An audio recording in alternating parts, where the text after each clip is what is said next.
Alberta Primetime with Michael Higgins. Welcome to Alberta Primetime. Ahead tonight, our politics panel on the Premier moving forward with a controversial trip to Florida. But first, vying for votes. My government is stepping up and fighting for Canada. A new Conservative government that will put Canada first for a change. We're in it for you. We're in it to fight for you.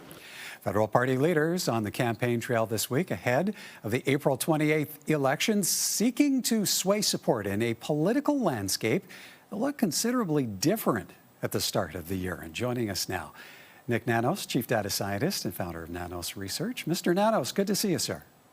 Great to join you and all your viewers. All right. Well, at the end of December, you had the Conservatives up 26 points over the Liberals. Now, in week one of the campaign, Nanos ballot tracking has that lead, I want to say, less than 3 points.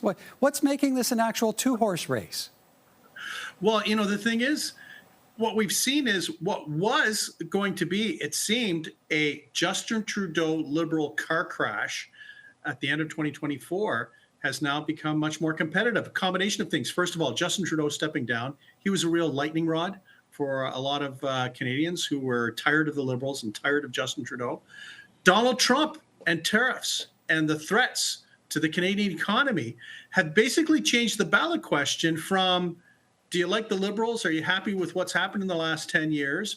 To what are the choices and different paths forward for Canada and the Canadian economy?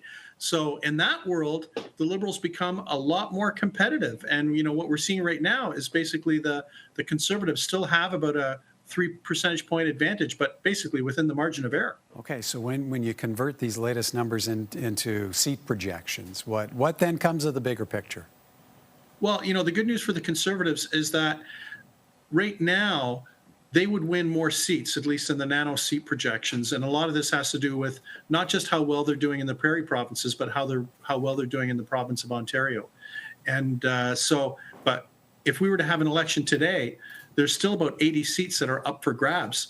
And, you know, it's hard to tell whether the Conservatives, you know, how big their victory would be, but they would today at least win more seats than the Liberals. Yeah, and it's likely safe to say the Conservatives have rural Alberta locked tight, but what's your read on potential battleground zones in Edmonton, Calgary, maybe even some of the mid-sized cities like Red Deer or Lethbridge?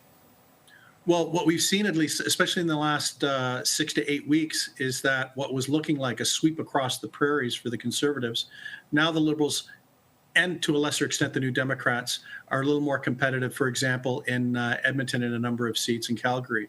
But, you know, the thing is once you step out of the larger urban centers, it's realistically a blue sweep right across the board in the prairies. You know, and British Columbia and Vancouver will also be really interesting because of the three-way splits. The seats could either all go blue or they could all go red. Maybe the key takeaway here is the one party that's getting squeezed, the New Democrats. And they're not really doing well in terms of their popular support, and they're getting squeezed in terms of strategic voting.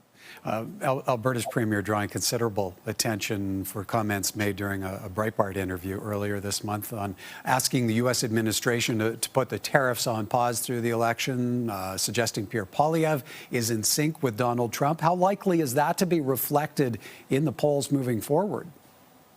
I think it's too early to tell who will have the advantage when it comes to dealing with Donald Trump. And why don't we just call Donald Trump, you know, the wild card in this election, where he will be saying something and then there'll be an expectation that both Poilievre and Carney will on the spot react to what he may or may not have said or what he's asserted or whether he's doing tariffs or not doing tariffs.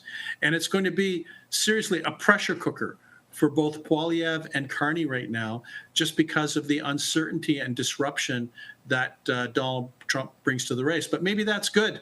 You know what? It's good for politicians to fight and to compete and to work hard in order to win elections. And, you know, right now, when we're looking at both Pierre Poilievre and Mark Carney, they're in a fight for their political lives. And it's actually quite close, the race today. It'll be interesting to see how they perform over the next couple of weeks. Well, and in terms of performing and outside of that Trump factor, there's still plenty of policy and promises addressing affordability issues in this first week of the campaign. Cost of living must still be registering on the radar of voters. Yeah, Absolutely. You know, when we ask Canadians their top national issue of concern, Trump and the U.S. are at the very top of the list, followed by jobs in the economy, healthcare, inflation, and housing.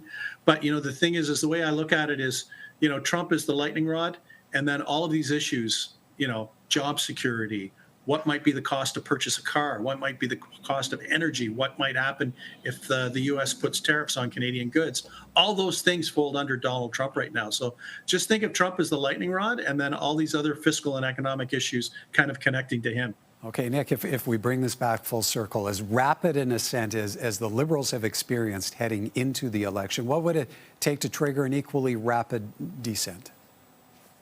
A mess up by Mark Carney. You know, the thing is that when the numbers are so volatile and move this quickly, they could always move back in a different direction. So, you know, I think all bets are off in terms of what's happening right now. And just because the Liberals had a few good weeks, it doesn't mean now that we're in an election where there's equal coverage between Poilievre and Carney that trend will continue.